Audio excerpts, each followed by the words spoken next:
Hello everyone, एक बार हम आपके सामने प्रस्तुत हैं अपनी पीवाईक्यू सीरीज की 6th वीडियो लेके। इसके पहले 5 वीडियोस और अपलोड हो चुकी हैं, जिसे आपने अगर नहीं देखा है तो आप जाके देख लो। उसमें हमने और भी क्वेश्चंस डिस्कस किए थे जो कि जनरल टेस्ट के न्यूमेरिकल एबिलिटी में पूछे गए थे। लास्ट ईयर सीयूईटी के एग्जाम में न्यूमेरिकल एबिलिटी सेक्शन में पूछे गए थे, जो कि बहुत इंपॉर्टेंट है। एंड आपको पता होगा कि पीवाईक्यू से रिलेटेड क्वेश्चन एग्जाम में आते हैं। तो बिना देरी किए शुरू करते हैं इस क्वेश्चन को भी डिस्कस करना, जो कि आपके स्क्रीन पे दिख रहा है। इसमें कह रहा है कि find the area of the largest circle that can be drawn inside a rectangle with side 8 metre and 9 metre. तो एक रेक्टेंगल है, उसमें लार्जेस्ट पॉसिबल सर्कल जो बनेगा उसका हमें एरिया फाइंड करना है। तो सबसे पहले हम वो रेक्टेंगल ड्रॉ करते हैं, जिसकी लेंथ होगी 9 मीटर एंड उसकी विड्थ होगी 8 मीटर। ये इसकी विड्थ होगी 8 मीटर एंड इसकी जो लेंथ होगी वो 9 मीटर होगी। ये एक रेक्टेंगल हो गया। अब इसमें लार्जेस्ट पॉसिबल सर्कल कौन सा बन सकता है? ऐसा सर्कल जो इसकी लेंथ को टच करते हुए जाता है। ये सर्कल जो होगा वो लार्जेस्ट पॉसिबल सर्कल होगा। अब इसका हमें एरिया फाइंड करना है, तो एरिया फाइंड करने के लिए फॉर्मूला होता है पाई आर स्क्वायर सर्कल का। हमें आर फाइंड करना पड़ेगा, इस सर्कल का रेडियस। तो रेडियस फाइंड करने के लिए देखते हैं हम एक चीज। ये जहाँ पे टेंजेंट है, जहाँ पे टच करा लेंथ को, वहां से एक लाइन ड्रॉ करते हैं सामने। तो जो लाइन बनेगी ये इसकी विड्थ के बराबर होगी। विड्थ और ये लाइन दोनों पैरेलल होंगी या इक्वल होंगी। तो ये भी जो ये इसका डायमीटर होगा सर्कल का, ये जो लाइन मैंने ड्रॉ किया ये डायमीटर होगा सर्कल का, जो कि विड्थ के बराबर होगा। इस सर्कल का डायमीटर आ गया 8 मीटर। एंड आपको पता है कि डायमीटर का अगर हम आधा कर दे तो रेडियस मिल जाएगा। डायमीटर का आधा, तो 4 मीटर इसका रेडियस होगा। अब हमें इसका रेडियस पता चल गया, इस फॉर्मूले में रख के आप इसका एरिया निकाल लो। तो एरिया से कितना हो जाएगा, पाई आर की जगह 4 रखो तो 4 का square which is 16 pi metre square. इस सर्कल का एरिया कितना हो जाएगा, 16 pi metre square. And it is the largest possible circle in a rectangle of dimension 9 metre and 8 metre. अब इससे रिलेटेड मैं आपको एक क्वेश्चन देता हूं, जिसका आंसर आपको कमेंट बॉक्स में देना है। क्वेश्चन ये है कि find the ratio of areas of in circle and circum circle drawn at a square. एक स्क्वायर है, उसके अंदर जो इन सर्कल बनेगा, इन सर्कल और सर्कम सर्कल, सर्कम सर्कल दोनों के एरिया का हमें रेशियो पता करना है, A1/A2 पता करना है। आई होप इसका आंसर आप कमेंट बॉक्स में दोगे। ये एक स्क्वायर है, उसमें एक इन सर्कल बनेगा एंड उसमें एक सर्कम सर्कल बनेगा। इन दोनों के एरिया का रेशियो आपको फाइंड करके कमेंट बॉक्स में आंसर देना है। नेक्स्ट क्वेश्चन पे चलते हैं। If the height of a cylinder is halved and radius is doubled, then what will happen to curved surface area? तो सबसे पहले एक सिलेंडर बनाते हैं। आपको पता होगा, सिलेंडर की बात करें तो सिलेंडर बनाते हैं। स्टार्टिंग में इसका रेडियस हम r ले लेते हैं और इसकी हाइट h ले लेते हैं। तो आपको पता होगा कर्व सरफेस एरिया क्या होता है, 2 pi r h. Curve surface area को मैंने c से दिखा दिया, जो होता है 2 पाई आर एच। अगर सिलेंडर की रेडियस r है, हाइट h है। अब क्या करना है, हमें हाइट को आधी कर देनी है जैसा कि क्वेश्चन में कह रहा है, एंड रेडियस को डबल कर देना है। ठीक है, हाइट को हम आधी कर देंगे, h/2 कर देंगे, और रेडियस को डबल कर देंगे यानी 2r कर देंगे। अब देखते हैं क्या फर्क पड़ता है हमारे कर्व सरफेस एरिया पे। तो इस केस में कर्व सरफेस एरिया को c डैश से बोल देते हैं। 2 पाई r की जगह आप इस बार 2r रखोगे और h की जगह h/2 रखोगे। 2 से 2 काट दो, सॉल्व करो थोड़ा सा। 2 pi r h, again c dash जो है वो 2 पाई आर एच के बराबर ही आया। 2 पाई आर एच की जगह हम सी लिख सकते हैं, सी डैश सी के बराबर आया। तो ये चीज आप देखो एक चीज, कि हमने अगर हाइट को आधी कर दी और रेडियस को डबल कर दिया, तब भी कर्व सरफेस एरिया में कोई चेंज नहीं आया, पुराने वाले के बराबर ही आया। तो इसका आंसर हो जाएगा curve surface area remains same, कोई चेंज नहीं आया। नेक्स्ट क्वेश्चन की बात करते हैं। If a cuboid length, breadth and height is doubled, then how much does it affect its volume? The cuboid है, उसकी लेंथ, ब्रेथ और हाइट तीनों को डबल कर दिया गया। तो सबसे पहले हम एक क्यूबॉइड बनाते हैं। इसकी लेंथ को L सपोज कर लेते हैं, ब्रेथ को B सपोज कर लेते हैं, और इसकी हाइट को H सपोज कर लेते हैं। इस केस में इसका वॉल्यूम क्या हो जाएगा, LBH। ये आपको सबको पता है, L into B into H volume of cuboid होता है। अब क्या कर रहा है, लेंथ को 12 कर दे रहा है, डबल कर दे रहा है, ब्रेथ को भी 2b कर दे रहा है, और हाइट को भी 2h कर दे रहा है, डबल कर दे रहा है। अब इस केस में इसका वॉल्यूम क्या हो जाएगा, तो वॉल्यूम को v डैश बोल देते हैं, जो कि L into B into H. L की जगह 12 रखो आप, b की जगह 2b रखो, और h की जगह 2h रखो। 12 into 2b into 2h, 2 into 2 into 8 LBH, LBH की जगह v रख सकते हैं 8v, v डैश कितना आया 8v के बराबर आया, यानी जब हम इसकी लेंथ को, ब्रेथ को और हाइट को 2 टाइम्स कर देंगे तो इसका वॉल्यूम 8 टाइम्स इंक्रीज हो जाएगा। देखो 8 टाइम्स, पुराने वाले वॉल्यूम का 8 टाइम्स नया वाला वॉल्यूम। आई होप ये क्वेश्चन आपको समझ में आया होगा। इससे रिलेटेड एक और क्वेश्चन मैं देता हूँ, आपको उसका आंसर कमेंट बॉक्स में देना है।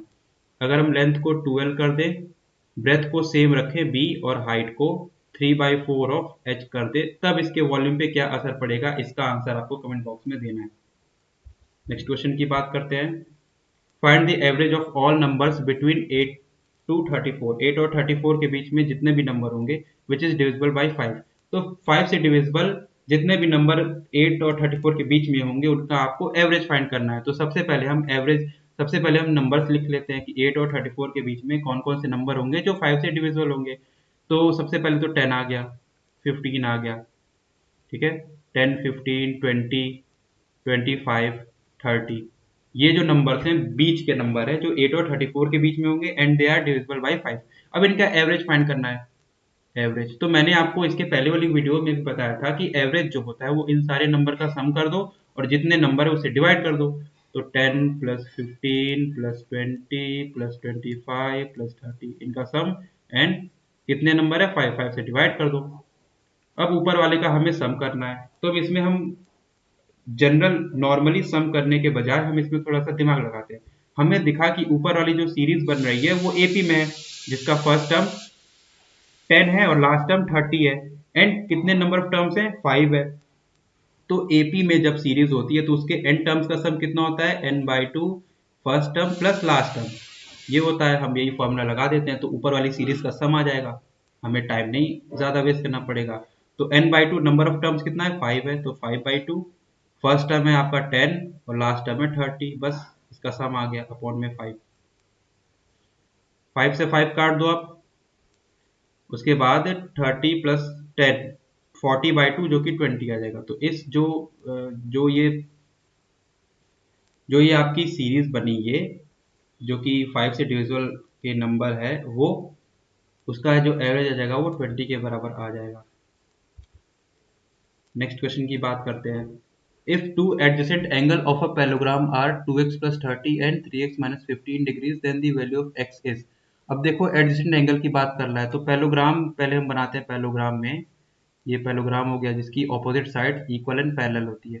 अब इसमें एडजेसेंट एंगल की बात करें तो एडजेसेंट एंगल की मैं बात बता दूं, अगल बगल वाले एंगल एडजेसेंट एंगल होते हैं। जैसे ये एंगल हुआ, इसके बगल वाला ये एंगल होगा, तो ये दोनों एडजेसेंट एंगल होंगे। ये एंगल हुआ, इसके बगल वाला ये एंगल होगा, ये भी दोनों एडजेसेंट एंगल होंगे। तो एडजेसेंट एंगल जो होते हैं वो अगल बगल वाले होते हैं, जैसे ये दोनों एंगल एडजेसेंट होंगे।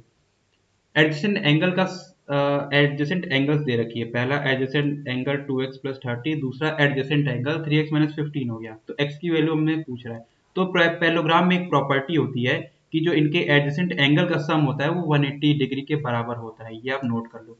Adjacent sum of the adjacent angle in a parallelogram is 180 degree. वही प्रॉपर्टी मैं यहाँ पे अप्लाई करता हूँ। तो एक एडजेसेंट एंगल है 2x + 30, दूसरा है 3x - 15, दोनों का सम 180 डिग्री के बराबर होगा by the property of parallelogram. इन दोनों का सम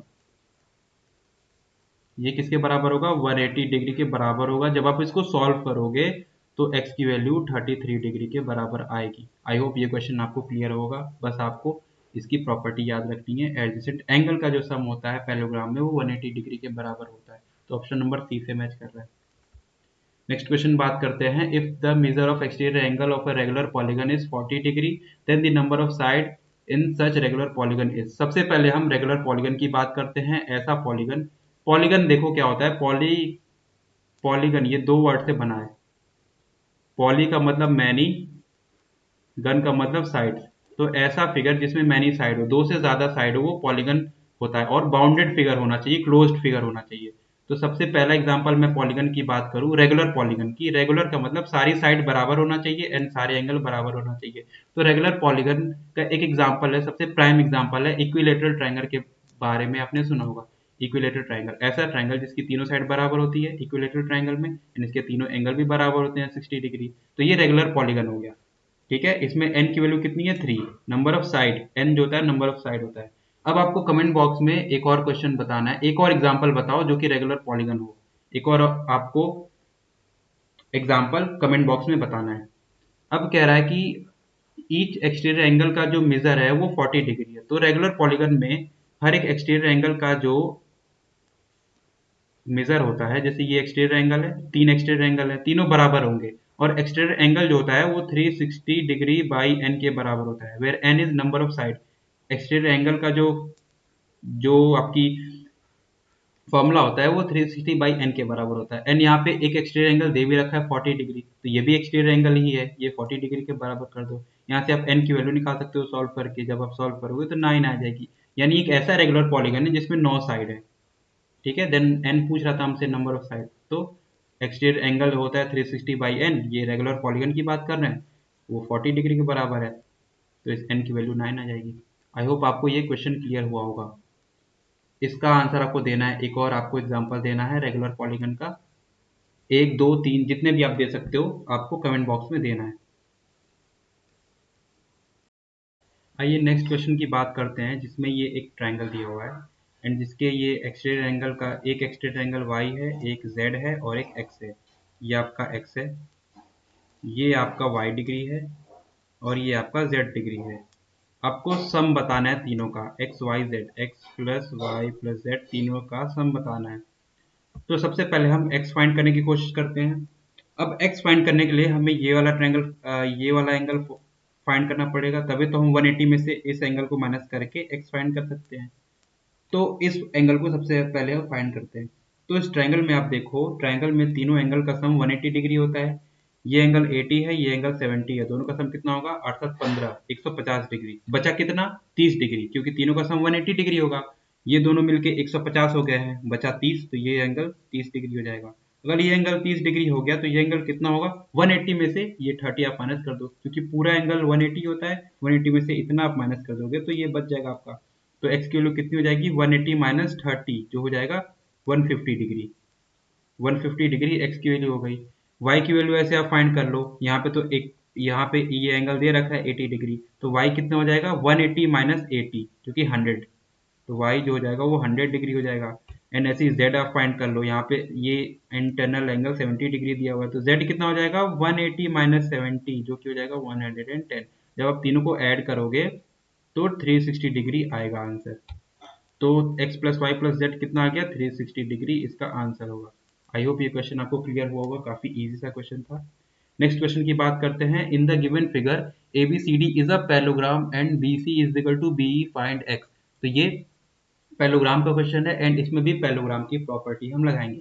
सबसे पहले हम BC BE, ये हमें बराबर दिया हुआ है, ये साइड और ये साइड बराबर दिया हुआ है, तो हम इस ट्रायंगल में सबसे पहले फोकस करते हैं।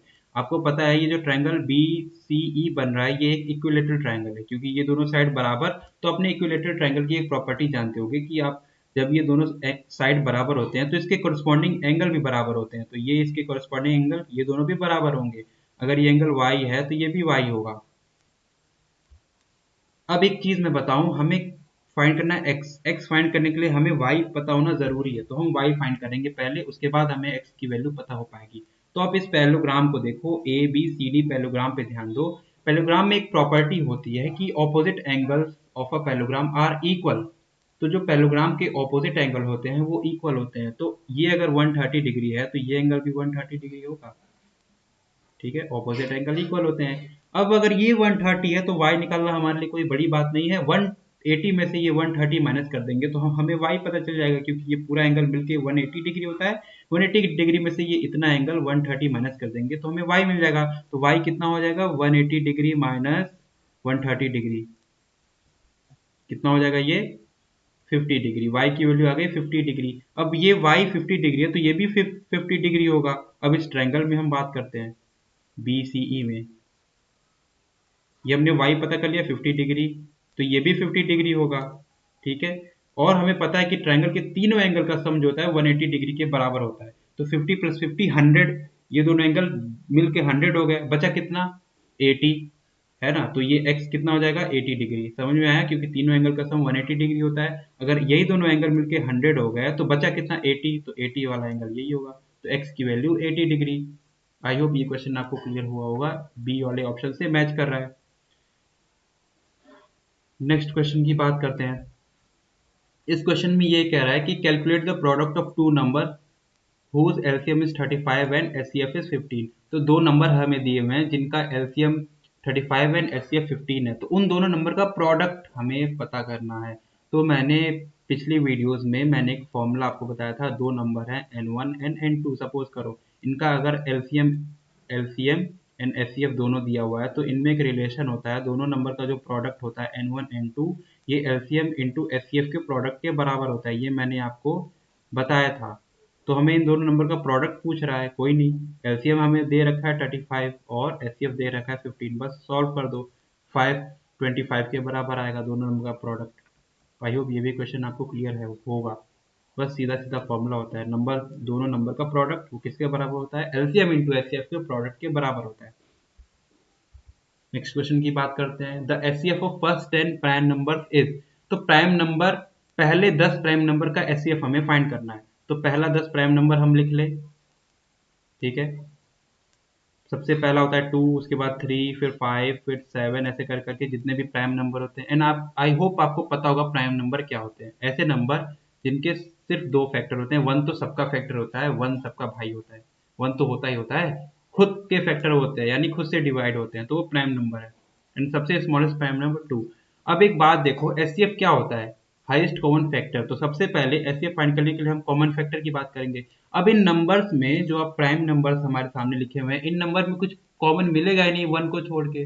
वन को छोड़ के कोई और फैक्टर कॉमन मिलेगा नहीं, मिलेगा, तो वन ही इसका एचसीएफ हो जाएगा। कभी भी आपको एचसीएफ कहे प्राइम नंबर्स का फाइंड करने को, तो आंख बंद करके आप वन लिख सकते हैं, क्योंकि प्राइम नंबर्स में वन ही एक कॉमन फैक्टर मिलता है। चाहे वो 10 प्राइम नंबर हो, 20 प्राइम नंबर हो, 100 प्राइम नंबर हो, 2 प्राइम नंबर हो, सीधा सीधा आप आंख बंद करके वन लिख देना। क्लियर है? तो इसका एचसीएफ वन होगा, सीधा सीधा प्राइम नंबर में हमेशा वन होता है, क्योंकि वन ही एक कॉमन फैक्टर मिलेगा। अब मैं पूछूं, फर्स्ट 1 लाख प्राइम नंबर का आपको एचसीएफ फाइंड करना है, तो इसका आंसर आपको कमेंट बॉक्स में देना है। फर्स्ट 1 लाख, यानी एक से शुरू करोगे आप, दो से शुरू करोगे, 2 3 5 ऐसे कर करके 1 लाख प्राइम नंबर लिखोगे एंड उसका कॉमन फैक्टर बताओगे कमेंट बॉक्स में। नेक्स्ट क्वेश्चन की बात करते हैं। Find the HCF and LCM of 2/3, 3/4, 4/5, 5/6। मैंने आपको इसका सीधा सीधा बताया था फॉर्मूला। ये जो नंबर्स हैं वो फ्रैक्शन में है। पहला 2/3, 3/4, 4/5 एंड 5/6। इनका आपको सबसे पहले एलसीएम फाइंड करना है एंड उसके बाद एचसीएफ फाइंड करना है। एंड आपको मैंने ये पिछली वीडियोस में इसको मैंने कराया था, फ्रैक्शन वाले एलसीएम एंड एचसीएफ कैसे फाइंड करते हैं मैंने बताया था। आपको इसको करना है और इसका आंसर कमेंट बॉक्स में ज़रूर देना है। मैं सबके आंसर का वेट कर रहा हूँ। इसे आपको करना है, पहले वाले का एलसीएम फाइंड करना है और इसका फिर एचसीएफ फाइंड करना है। करके कमेंट बॉक्स में आंसर आप बताओगे, ये मैं नहीं कराऊंगा। नेक्स्ट क्वेश्चन की बात करते हैं। 4 bells ring simultaneously at starting and on interval of 5 second, 10 second, 15 second and 30 second. तो जो 4 बेल हैं वो सबसे पहले 4 बेल है वो बज रही हैं, एक साथ बज रही हैं। अभी मान लो 4 बेल है हमारे पास, ये एक साथ बज रही हैं और हर बेल जो है वो कुछ कुछ इंटरवल पे बजती है। जैसे पहली वाली बेल जो है 5 सेकंड पे बजती है, हर 5 सेकंड पे बजती है। दूसरी वाली बेल जो है हर 10 सेकंड पे बजती है। तीसरी वाली ऐसे 15 सेकंड पे बजती है। चौथी वाली 30 सेकंड पे बजती है। तो 3 घंटे में कितने टाइम वो एक साथ बजेंगी, ऐसा टाइम 3 घंटे में कितने बार, ऐसा ओकेजन 3 घंटे में कितनी बार आएगा कि वो एक साथ बजेंगी। अब जब भी ऐसा पीरियोडिक वाला क्वेश्चन दिया रहा है, ये बेल वाला जो इतने इतने सेकंड पे बज रही हैं फिर एक साथ बजेंगी ऐसे टाइम पे, तो इस क्वेश्चन को देखते ही आपको ध्यान में आ जाना चाहिए कि आपको एलसीएम फाइंड करना है। सबसे पहले मैं एलसीएम फाइंड करता हूँ इन 4 नंबर का। जब इन 4 नंबर का मैं एलसीएम फाइंड करूंगा तो मुझे पता चल जाएगा कि ये कितने टाइम पे एक साथ बजेंगी। तो 5 10 15 30 का 5 10 15 30, तो इसका आप एलसीएम फाइंड करोगे तो 5 से गया ये, 15 ये से गया, तो आपको बच जाएगा 30। 30 इसका एलसीएम आएगा। अब आपको नंबर ऑफ आवर पूछना है, तो 3 आवर में कितने जैसे ये सेकंड में आया, जो एलसीएम इसका आएगा वो 30 सेकंड में आएगा। जब आप 5 10 15 30 का आप एलसीएम निकालोगे तो 30 सेकंड आएगा। अब इस 3 घंटे को भी सेकंड में चेंज कर लो, तो एक घंटे में कितने सेकंड होते हैं? देखो, एक घंटे में 60 मिनट होते हैं और एक मिनट में 60 सेकंड होते हैं। तो एक घंटे में 60 इंटू 3600 सेकंड होते हैं। 3 घंटे की बात करें तो 3 से मल्टीप्लाई कर दो, तो 3 इंटू 3600 सेकंड 3 घंटे में होंगे। ये 3 घंटे में इतने सेकंड होंगे और 30 सेकंड। तो नंबर ऑफ टाइम्स कितने बार ये ऐसा ओकेजन आएगा जब साथ में बजेंगी, तो इसमें 3 घंटे में इसे डिवाइड कर दो 30 से, तो देखो कितना आ रहा है, 3 10 30 और ये 10 से ये कट गया, तो ये आएगा तुम्हारा 360 टाइम्स। 360 टाइम्स ये बजेंगे, लेकिन एक और ऐड करना है इसमें, +1, क्योंकि पहला वाला जब वो पहली बार बज रही है तो वो आपने काउंट ही नहीं किया, दूसरे बार से काउंट कर रहे हो आप, तो ये 1 इसीलिए काउंट करते हैं। तो 360 + 1, 361 टाइम्स जो है वो बजेंगी। 361 टाइम्स जो है वो साथ में बजेंगी, ये चारों बज, तो 361 बार ऐसा मौका आएगा जब वो साथ में बजेंगी। आई होप आपको ये क्वेश्चन क्लियर होगा। जब भी ये क्वेश्चन आए तो टोटल टाइम में इसका एलसीएम से डिवाइड कर देते हैं और उसमें +1 कर देते हैं, तो हमें ये पता चल जाएगा कितनी बार वो एक साथ बजेंगे। तो 361 टाइम्स वो एक साथ बजेंगी, ये ऑप्शन ए से मैच कर रहा है। नेक्स्ट क्वेश्चन की बात करते हैं। Find the greatest number that will divide 38, 88, 163 so as to leave the same remainder in each case. ऐसा कौन सा बड़े से बड़ा नंबर होगा, क्योंकि ग्रेटेस्ट की बात कर रहा है, तो बड़े से बड़ा ऐसा कौन सा नंबर होगा जो तीनों को जब डिवाइड करे तो रिमाइंडर सेम बचना चाहिए। इस केस में देखो, सबसे पहले आप लिख लो 38, 88 और 163। अब ऐसा नंबर फाइंड करना है जो इन तीनों में डिवाइड करे तो रिमाइंडर सेम बचना चाहिए। तो ऐसे क्वेश्चन को करने के लिए सबसे पहले आप डिफरेंस ले लो इन दोनों का और इन दोनों का। तो 38 और 88 का डिफरेंस कितना होगा? 8 में से 8 गया 0, 8 में से 3 गया 5, और इन दोनों का डिफरेंस ले लो। 13 में से 8 गया 5 और 15 में से 8 गया 7। ठीक है, इन दोनों का डिफरेंस लिया 50, इन दोनों का डिफरेंस लिया 75। अब इन दोनों का डिफरेंस ले लो, तो 75 - 50 25। तो 25 जो है, 25 जो हमारे पास नंबर है, 25 को फर्दर आप इसका फैक्टर नहीं कर सकते हो, 25 इंटू 1 ही होगा। कर सकते हो 5 इंटू 5 कर सकते हो, लेकिन 25 जो होगा इससे हम देखते हैं डिवाइड करके। तो 25 से इसमें डिवाइड दोगे, इसमें डिवाइड दोगे, इसमें डिवाइड दोगे, सेम रिमाइंडर बचेगा। इसमें डिवाइड दे के देखो 13 रिमाइंडर बचेगा, इसमें भी डिवाइड दे के देखो 13 रिमाइंडर बचेगा, इसमें भी डिवाइड दे के देखो 13 रिमाइंडर ही बचेगा। तो ये 25 जो होगा वो ग्रेटेस्ट नंबर होगा। ठीक है, तो ये इसका आंसर होगा। क्या करना है? तीन नंबरों को दो का डिफरेंस लेना है, इन दो का डिफरेंस लेना है, फिर इन दोनों नंबर का डिफरेंस लेना है, फिर 25 जो नंबर पहले आया उससे आप डिवाइड देके देखो, अगर ऐसा पॉसिबल है, ऐसा हो रहा है तो सही है, वरना फर्दर फैक्टराइज करो। तो इसमें हमने 25 से देखा, तीनों को डिवाइड करो तो सेम रिमाइंडर बचेगा। आई होप ये क्वेश्चन आपको क्लियर हुआ होगा। नेक्स्ट क्वेश्चन की बात करें, इसमें कह रहा है कि a factory produces about 0.125 metre of cloth per second, how many second will he take to weave 25 metre of cloth. तो ये यूनिटरी मेथड का क्वेश्चन है, इसमें हम यूनिटरी मेथड से करेंगे। इसमें क्या कह रहा है कि a factory produces 0.125 metre cloth per second, यानी हर सेकेंड में इतना मीटर क्लॉथ वो बनाती है जो फैक्ट्री है, तो कितना सेकेंड लगेगा 25 मीटर क्लॉथ करने में। तो इसको यूनिटरी मेथड से करते हैं। देखो कैसे, 0.125 मीटर क्लॉथ को बनाने में कितना सेकंड लग रहा है? 1 सेकंड, क्योंकि हर सेकंड इतना मीटर क्लॉथ कर रही है। इसको 1 बना लो आप। 1 मीटर क्लॉथ बनाने में कितना सेकंड लगेगा? 1/0.125 सेकंड लगेगा। 0.125 को मैंने उस साइड भेज दिया, क्रॉस मल्टीप्लाई कर दिया। अब हमें पता किसका करना है? 25 मीटर क्लॉथ बनाने में कितना टाइम लगेगा, तो 25 से दोनों तरफ मल्टीप्लाई कर दो। तो 25 मीटर क्लॉथ बनाने में कितना टाइम लगेगा? 25 इधर से मल्टीप्लाई कर दो, 25/0.125 सेकंड इतना लगेगा।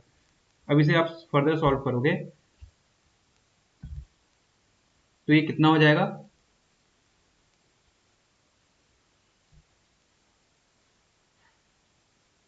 कितना हो जाएगा ये? 0 25 इंटू ये डेसिमल हटाया तो यहाँ पे 1000 आ जाएगा अपॉन में 125। ये 5 टाइम्स में चला जाएगा, 25 5 ज़ा 125 और 5 से ये चला जाएगा, कितना बार में चला जाएगा? 5 2 ज़ा 10, 200।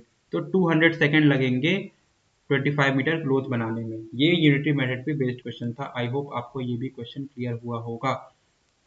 नेक्स्ट क्वेश्चन की बात करते हैं, जो कि है अ 7 इस ये क्वेश्चन है, ये हमारे पास लिखा हुआ आ गया, कल मिटाता हूँ मैं इसे।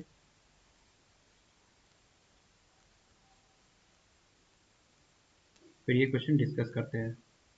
चलो कोई नहीं, मैं इसे यहीं सॉल्व करता हूँ साइड में। 7 is if 7 is subtracted from a double value of a number, the number answer is 15, what the value of x।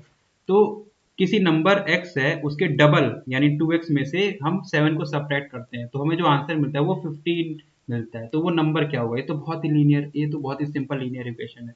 कोई नंबर x है उसका डबल कितना होगा? 2x। x का डबल कितना होगा? 2x। अब इसमें से हम 7 माइनस करते हैं तो हमें आंसर कितना मिलता है? 15। हमें x फाइंड करना है तो ईजी है।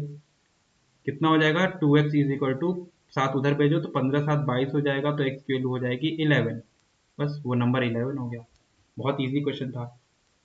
आई होप ये भी क्वेश्चन आपको क्लियर होगा। तो ये क्वेश्चन थे हमारे।